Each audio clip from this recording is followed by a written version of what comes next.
धार्मिक शास्त्रों के अनुसार भाद्रपद मास में अजा और परिवर्तिनी एकादशी पड़ती है। यह एकादशी बहुत महत्व की मानी गई है। अजा एकादशी व्रत करने से पुत्र पर कोई संकट नहीं आता है और गरीबी दरिद्रता दूर हो जाती है।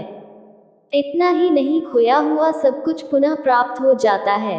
वही परिवर्तिनी एकादशी का व्रत उपवास रखने से सभी दुख दूर होकर मोक्ष यानी मुक्ति मिलती है। वर्ष 2023 में अजा एकादशी 10 सितंबर दिन रविवार को मनाई जा रही है। अजा एकादशी व्रत का महत्व हिंदू धर्म में एकादशी तिथि का विशेष महत्व माना गया है। भाद्रपद मास की यह एकादशी अजा एकादशी के नाम से जनमानस में प्रचलित है। इस दिन व्रत का करने वालों को सुबह सूर्योदय से पहले उठकर स्नान आदि से निवृत्त होकर साफ सुथरे वस्त्र धारण करके पूजा स्थल की साफ सफाई करने के बाद ही श्री विष्णु और लक्ष्मी देवी का पूजन करना चाहिए। धार्मिक मान्यता के अनुसार इस व्रत को करने वाला व्यक्ति अंत में सभी सुखों को भोगकर अंत में विष्णु लोक को जाता है। भाद्रपद कृष्ण पक्ष में आने वाली यह एकादशी समस्त पापों का नाश करने वाली तथा अश्वमेध यज्ञ का फल देने वाली है। इस दिन विधि विधान पूजन के पश्चात व्रत कथा पढ़नी अथवा सुननी चाहिए। निराहार व्रत रखकर शाम को फलाहार करके अगले दिन ब्राह्मणों को भोजन तथा दक्षिणा देने बाद ही स्वयं को भोजन करना चाहिए। भाद्रपद कृष्ण एकादशी की कथा के अनुसार प्राचीन काल में हरिश्चंद्र नामक एक चक्रवर्ती राजा राज्य करता था।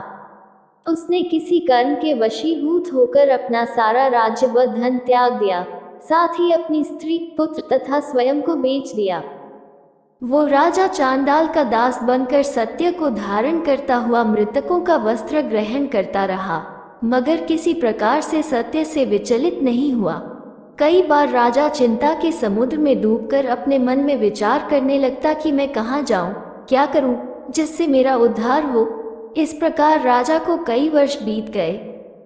एक दिन राजा इसी चिंता में बैठा हुआ था कि गौतम ऋषि आ गए। राजा ने उन्हें देखकर प्रणाम किया और अपनी सारी दुख भरी कहानी कह सुनाई।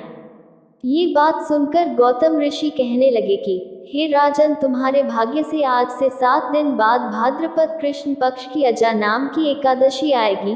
तुम विधिपूर्वक उसका व्रत करो। इस व्रत के पुण्य प्रभाव से तुम्हारे समस्त पाप नष्ट हो जाएंगे। इस प्रकार राजा से कहकर गौतम ऋषि उसी समय अंतर्ध्यान हो गए। राजा ने उनके कथनानुसार एकादशी आने पर विधिपूर्वक व्रत व जागरण किया।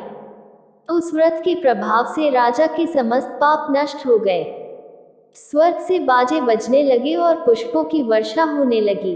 उसने अपने मृतक पुत्र को जीवित और अपनी स्त्री को वस्त्र तथा आभूषणों से युक्त देखा। व्रत के प्रभाव से राजा को पुनः राज्य मिल गया।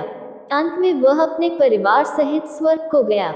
ये सब अजा एकादशी के प्रभाव से ही हुआ। अतः जो मनुष्य यत्न के साथ विधिपूर्वक इस व्रत को करते हुए रात्रि जागरण करते हैं, उनके समस्त पाप नष्ट होकर अंत में वे स्वर्गलोक को प्राप्त होते हैं। इस एकादशी की कथा सुनने मात्र से अश्वमेध यज्ञ का फल प्राप्त होता है। पुत्र पर आया संकट दूर होता है तथा दरिद्रता नष्ट होती है।